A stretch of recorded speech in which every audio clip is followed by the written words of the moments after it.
एक कैरेक्टर जिसकी मिस्ट्री शुरू होते ही खत्म हो गई, फिस्क का डेयरडेविल से डर और मैट का हेदर का ध्यान भटकाना अपने टैलेंट से। एपिसोड 7 बहुत बुरी खबर साबित हुआ म्यूज के लिए। इस एपिसोड का नाम था द आर्ट फॉर आर्ट सेक, जिसकी शुरुआत बहुत जबरदस्त थी। पिछला एपिसोड खत्म हुआ था डेयरडेविल के बोलने से कि अब मैं आ गया, और इस एपिसोड की शुरुआत होती है फिस्क के कहने से कि वो लौट आया।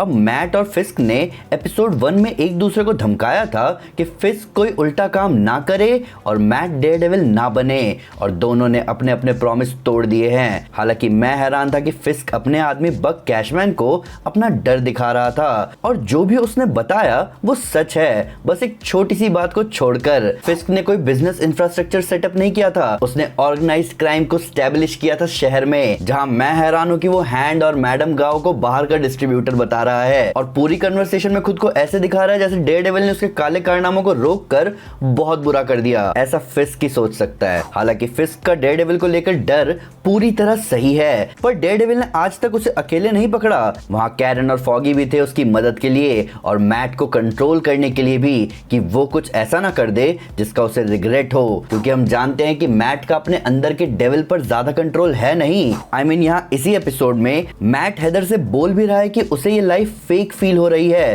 क्योंकि वो मैट मुर्डॉक नहीं है, वो डेयरडेविल ही है, जो कि फिलहाल कैरन और फॉगी के बिना बहुत खतरनाक है बुरे लोगों के लिए, उतना ही खतरनाक जितना खतरनाक विल्सन फिस्क है न्यूयॉर्क के लिए। यहाँ फिस्क बक से बात करते हुए उसकी पिछले लाइफ के बारे में भी बात करता है, जो कि कहीं ना कहीं मुझे सोचने पर मजबूर कर रही है कि क्या बक की भी कोई स्टोरी है। यहाँ कॉमिक्स में बक कैशमैन को जाना जाता है बुलेट के नाम से, और बक ने अपने कॉमिक बुक नाम को प्रूव किया इस एपिसोड के एंड में। कॉमिक्स में बक यूएस गवर्नमेंट एजेंट था जिसके पास हाईएस्ट लेवल सिक्योरिटी क्लियरेंस था। आप ऐसा मान सकते हो कि जैसे चेरी हेल्प करता है मैट की, वैसे यहाँ बक हेल्प करता है किंगपिन की। दूसरी तरफ ल्यूका, जो कि अपनी पूरी ताकत लगा रहा था कि चीजें पहली जैसी हो जाएं, उसे वेनेसा फंसाती है, जहां वो उसे भेजती है फिस्क के पास, जो कि रेडी था उसके लिए। अब यहीं से एक क्लियर होता है कि फिस्क सारी क्राइम फैमिलीज का दबदबा खत्म करना चाहता है, ताकि उसका दबदबा बन जाए, वो भी उसके मेयर रहते हुए। इसलिए ल्यूका को शांत कर दिया गया, और इस इंसिडेंट से ये क्लियर है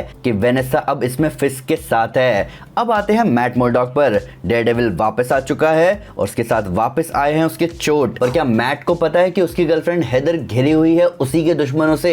पहले फिस्क और वेनेसा, जिसके साथ अभी इस एपिसोड में म्यूज। अब म्यूज की बात करें तो म्यूज वही आदमी निकला जो कि एपिसोड 2 में हेदर की बुक साइनिंग में आया था। ये है बैस्टियन कूपर। अब कॉमिक्स में म्यूज का कोई नाम नहीं था, पर यहाँ सीरीज में उसको नाम भी दिया गया और एक बैक स्टोरी भी, कि वो एक सताया हुआ अमीर माँ बाप का बच्चा है जिसको जबरदस्ती टाइकोंडो उसके माँ बाप ने सिखा दिया।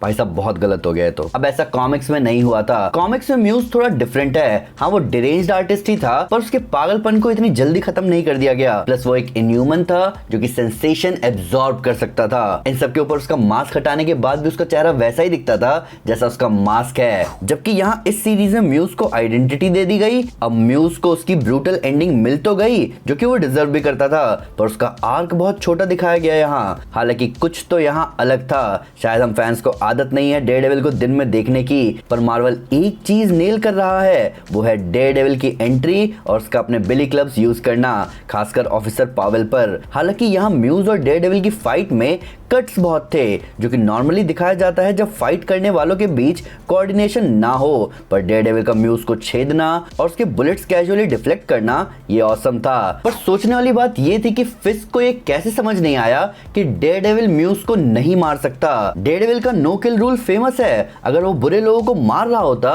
तो उसकी हिट लिस्ट में सबसे ऊपर नाम विल्सन फिस्क का ही होता। हेदर ने म्यूज को मारा है, और ये बात हेदर और मैट जानते हैं, जबकि फिस्क ने सबको बताया है कि उसकी एंटी विजिलेंटी टास्क फोर्स ने म्यूज को मारा है, जो कि कहीं ना कहीं आगे हेदर के लिए मुसीबत बन सकता है। दूसरी तरफ डैनियल बीबी को धमका रहा है कि वो सच ना पोस्ट करे अपने ब्लॉग पर। ये डैनियल की सुपर विलन ओरिजिन है। डैनियल का रोल प्ले करने वाले माइकल गैंडोल्फिनी बेटे हैं सोप्रानोस के लिए जाने जाने वाले जेम्स गैंडोल्फिनी के लिए, जो कि हाल फिलहाल विल पोल्टर, जोसेफ क्वीन के साथ दिखने वाले हैं वॉरफेयर मूवी में। अभी फिलहाल एक थ्योरी चल रही है कि डैनियल ब्लेक शायद बेटा हो सकता है डिटेक्टिव ब्लेक का, का, जिसे फिस्क ने मरवा दिया था नेटफ्लिक्स डेयरडेविल सीजन 1 में। इसीलिए डैनियल फिस्क का काम खराब कर रहा है, पर ये बस थ्योरी है। मुझे लग रहा है कि डैनियल का थोड़ा बड़ा आर्क हमें आगे दिखने वाला है। ओवरऑल ये एपिसोड बहुत छोटा फील हुआ, जहाँ चीजें कब शुरू हुई और कब खत्म पता ही नहीं चला। ये चीज मुझे नेटफ्लिक्स वाले वर्जन में तो कभी फील नहीं हुई थी, जिसका शायद ही कोई एपिसोड 50 मिनट से कम का होगा। पर आपका क्या कहना है इस एपिसोड के बारे में? आपको भी ये एपिसोड छोटा लगा? आपका म्यूज के आर्क को लेकर क्या कहना है, और क्या लगता है डैनियल किस रास्ते जा रहा है? कमेंट सेक्शन आपका है,